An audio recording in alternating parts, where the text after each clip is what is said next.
Ladies and gentlemen, boys and girls, children of all ages, welcome to the channel. It's your boy, World of Wrestling, here today to discuss about WWE Smackdown, May 19th, 2023 review. I do apologize about very late notice doing this review, and it was meant to be done over the weekend, but I actually was helping my girlfriend move in with me, so there was a lot of shit going on. And I just did not have the opportunity to do this review with you guys, so I sincerely apologize about all that. I will be covering Raw tomorrow after work and everything, so I will be watching that episode tonight to see how it is, since there's nothing for New Japan Wrestling, so I figure I put some time in for you guys for wrestling content through WWE Raw, even though it probably will be very crappy. Currently, right now, it's like 9-10 p.m., tonight, so I'm recording it, so I'll be able to watch that and be able to skip all the commercials and not be bored out of my mind, get through it as quickly as possible. Anyway, let's move on here with the review. The SmackDown show from this past Friday was not that bad. I thought it was okay. It had some good storyline progression going on, at least with the Bloodline. As always, it seems to be the only top priority in this fucking company to actually produce any story for us to enjoy. Other than that, the rest of the show was just whatever. But anyway, let's get through this episode and go over the review. So the very first thing we see is the Bloodline with WWE Undisputed Universal Champion Roman Reigns, Paul Heyman, and Solo Sikoa. No Jey Uso or Jimmy Uso out there at that time. Reigns tells the crowd to acknowledge him. Kevin Owens and Sami Zayn immediately interrupt, and Reigns says that this is perfect. This was his plan all along. The Columbia crowd already did it. Now it's Zayn and Owens' turn to acknowledge him. When they are done, they can drop off his tag titles on the way out. Owens is about to say something, but he tosses the mic and the titles in the corner and steps up to Reigns. Solo Sikoa steps in the way, actually, and Reigns tells Zayn that he has one regret in his career, and that's wasting his time with him. So following that, Zayn says he has one regret too. He regrets not hitting Reigns with that chair sooner. He's been thinking about what he would say to Reigns' face now for months, and now that Reigns is in front of him, he has nothing to say but this. Reigns' greed brought them here. Reigns wants the tag titles, but he won't get them at Night of Champions. Why? Because he isn't better than him and Owens. Reigns isn't even better than the Usos. Very nice comeback by Zayn in the conversation battle between these two. Reigns comes back and Reigns starts a rant, but the Usos hit the ring and attack Owens and Zayn from behind, leaving Reigns with no possibility of being able to explain in further detail of his feelings about Zayn and his feelings towards him, which I actually was a little intrigued by. Hopefully we get to hear something about that later on in the future. There was repercussions towards this situation to what they did. They were trying to get on the good side of Roman Reigns. Unfortunately, that was not the case. He later on in the show after this segment was backstage with them and informed them that he was really pissed and he had something to say, and he was angry with them for assuming that's something he would want them to do.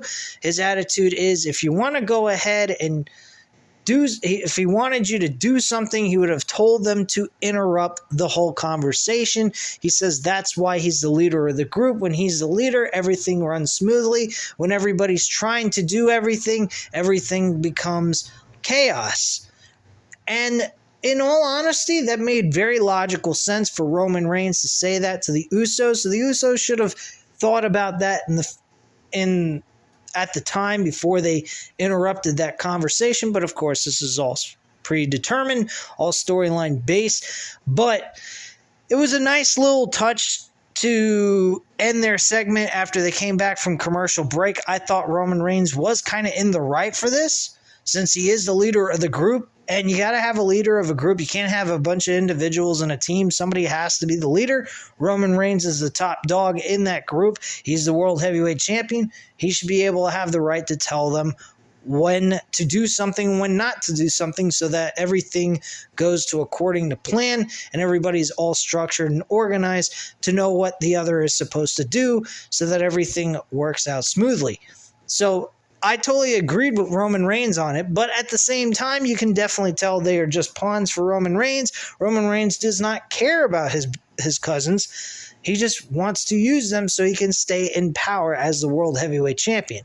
That's all he is about. He is about greed, and eventually, at some point later on this year, I'm assuming by SummerSlam, that will all start crumbling down on him, and his group will be done. That's all I have to say on that. Anyway, continuing off with this. So the Usos hit the ring and attack Owens and Zayn from behind. After the Usos leave Owens and Zayn lying, Reigns gets upset and yells at them about interrupting his plan. He didn't tell them to come out here. Reigns gets flustered and turns to leave. In the process, Reigns accidentally bumps into Sikoa, and Sikoa glares at Reigns like he was pissed off at him too, which is not good. Reigns pauses before stomping up the ramp. So Butch and Ridge Holland tag team together against Pretty Deadly. Oh, fuck. I didn't even care for this damn match. Shit, I don't even remember who fucking won the match. It was actually Pretty Deadly. Prince and Wilson hit Spilled Milk for the win. I don't even know what the fuck Spilled Milk is. Who gives a shit? I barely paid attention to this shit. Anyway, backstage, Zelina Vega says her match in Puerto Rico showed her she is ready to stand with the top of the women's division by being able to compete with Rhea Ripley over the SmackDown Women's Championship. Unfortunately, she came short. I personally did not see that as a positive. She got her ass beat. She didn't look good in defeat. So, personally, I didn't give two flying fucks about her match with Rhea Ripley. And she finishes by saying tonight she is ready for Asuka. So Asuka versus Zelina Vega is next. All right, so yeah, Asuka and Zelina Vega was a very short match. Asuka ended up winning this match with a Asuka lock, and Vega taps out at the end of this match. After the match is over, Asuka won't let the hold go, and Bianca Belair hits the ring. Asuka rolls out of the ring, and Bianca tries to pull her back into the ring. Asuka spits the mist, but Belair narrowly avoids it. Big whoop-de-fucky-doo. So Grayson Waller had his special segment with AJ Styles, and they have their own beef with each other based off of what they did on NXT. And Grayson Waller thinks that Seth Rollins is going to win the World Heavyweight Championship and defeat AJ Styles. In which case they're on the same brand, so whatever. Not that big of a fucking deal. Anyway, following that, we had the Street Profits versus LA Knight and Rick Boogs. LA Knight, went ahead and pretty much figured he would be able to beat the Street Profits with any stooge backstage, being Rick Boogs. And Rick Boogs actually suffers the L with a sky-high splash combo from the Street Profits. And after the match was over, Knight helps Boogs up, and Knight then drops Boogs with a BFD. Very nice. Anyway, Karrion Kross with his special little cards. I guess apparently he believes in playing poker with people's faces or some shit. Or he has a fortune teller like Scarlett Bordeaux pulling cards and determining who's his next victim on his hit list that he's got backstage and create some stupid rivalry with. And apparently that's going to be AJ Styles. So I'd like to know how the hell AJ Styles is going to win the WWE World Heavyweight Championship and be part of Monday Night Raw while Karrion Kross has an interest in AJ Styles and beating the shit out of him, unless they go with Seth Rollins winning the World Heavyweight Championship to begin with.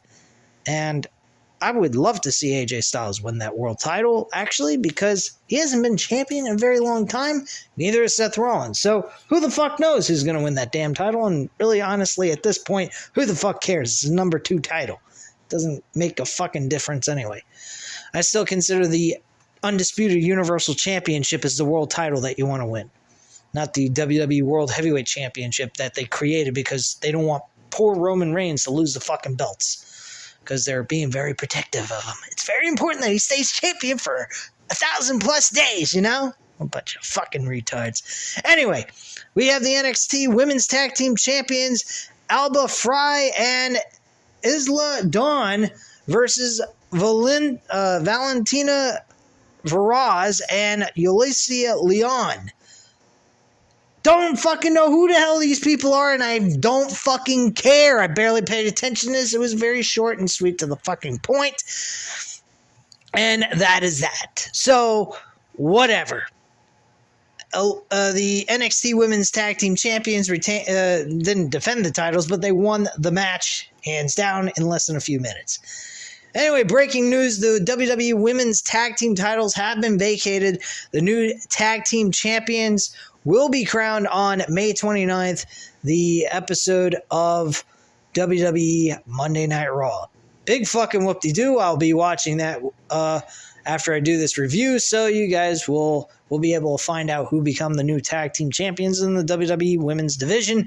Not that it really matters, because there's no real tag teams to begin with in the Women's Division. Anyway, backstage, Raquel Rodriguez says even though she had to relinquish the WWE Women's Tag Team titles due to Liv Morgan's injury, she isn't giving up. Oh my God, really? She's going to find another tag team partner to replace somebody else? How wonderful. She'll probably win the tag team titles back for a 3rd time.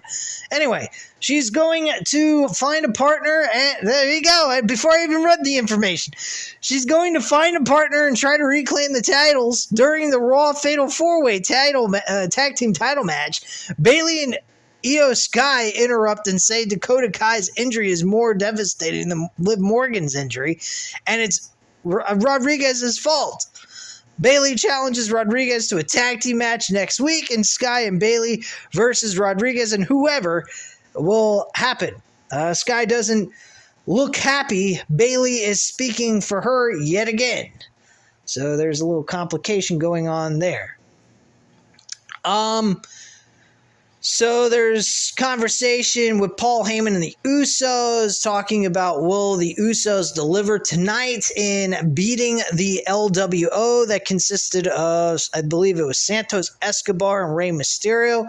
That was the main event for this past Friday's episode. So it is what it is, but, you know, whatever. Of course, the Usos lost that match to even put them further down the rabbit hole with Roman Reigns and him being even more pissed off than he already is. Anyway, Theory complains that he got ganged up on by 2 former world champions in Sheamus and Bobby Lashley. They knew he would go on to defeat Seth Rollins for the world title. Theory knows Lashley is jealous of him, but doesn't understand why Sheamus joined in. They're a lot alike. They both beat John Cena. Granted, Sheamus did it in like 2014 and doesn't even know the fucking year he really beat John Cena. Beat him in 2009 in December at TLC, which I remember, and you probably guys are asking me, how the fuck do you remember that? I'm like a human encyclopedia for pro wrestling. Anyway, Sheamus interrupts, grabs a mic, and turns around and bro kicks Theory. Sheamus drops the mic and then walks away. Wow. This is very great stuff. Anyway, we have the Usos versus the LWO, consisting of Santos Escobar and Rey Mysterio. This match was rather good for a main event, but unfortunately, the Usos end up losing the match. Let me give you a little bit of a small few moments of what happened. Jay super kicks Escobar off the apron after he tags out, and Mysterio tries a 619, but Jimmy surprises him with a super kick. Jay lands a top rope splash, and Mysterio kicks out. Jimmy and Jay are ampletic, and the Usos set up double splashes. Kevin Owens runs down to ringside and hops up on the apron. In the confusion, Zayn hops the barricade and pushes Jay off the top. Mysterio lands a 619. Escobar pins Jimmy after a top rope splash, and the LWO win the match. So basically, after the match was over, you kind of see Roman talking to Solo Sikoa. Sikoa was looking like he was ready to go down to ringside and start doing the Samoan spike on both of his brothers, but Roman told him to stop and said not to do anything. Why, I have no idea. And you can't really understand what he was trying to say because the volume in their locker room is extremely low. I didn't hear jack shit, so I had no idea what the fuck Roman was talking about. Terrific shit, right? Anyway, guys, the show is okay, I guess you could say. But still, there's no other storylines being developed on this fucking show outside of the Bloodline bullshit. And it seems like the Bloodline are the new NWO in WWE, like the NWO is for WCW. That's all there really is going on here. Other than that, no stories being developed, nothing major going on here on WWE content. That's why I can't stand watching this shit. But guess what, guys? I'm going to spend 3 fucking pathetic hours watching this shit to give you guys some wrestling content. Boy, am I having fucking fun. Anyway, guys, if you want to go ahead, hit the like button if you liked the video. By all means, go ahead, hit the subscribe button if you're not already subscribed to the channel, and leave a comment down below. I thank you very much for watching. Have a great night, guys. Bye.